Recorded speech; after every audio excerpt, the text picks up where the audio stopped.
Hi, I'm Roseanne Vanilla, professional divorce mediator with Advanced Mediation Solutions.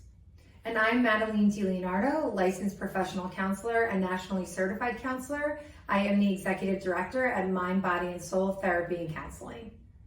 Today we're going to be discussing what is actually the best holiday schedule for children. Many parents ask me as I'm going through the parenting agreement while bringing them through the process of their divorce, and they ask about the holidays. Is it best to keep the children in one home on a holiday, or is it best to break up the day and have the children going back and forth? And a lot of what I hear is a lot of times parents don't want to give up not seeing their children on a holiday. Mm-hmm. So it's interesting. I'd like to get from your perspective what you think is the best, and of course understanding that every family is different, every family has unique circumstances, but really in general, what would you suggest when it comes to an actual holiday, a Thanksgiving, a Christmas? Sure.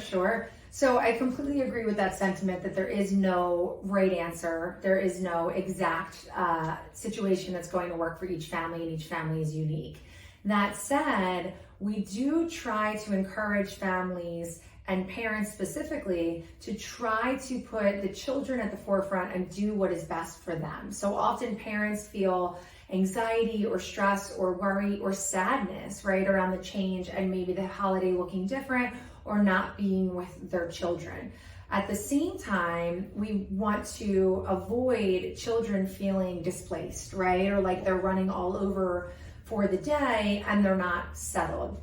So there are a couple of things that we recommend. One is some new traditions, right? Yep. Maybe breaking up the actual holiday and then the day after the holiday and being able to do things on both days. So Madeline, just to give you an example, when I'm going through a holiday schedule with couples, I actually give them the option of taking Thanksgiving Day and the day after and making it one holiday where the children stay with one parent both days, or encouraging them to separate the holiday into 2 days. And this way, the parent who has them on Thanksgiving Day, the other parent can enjoy the day after and create their Thanksgiving every other year that day. And I think it's great when children learn to have new traditions.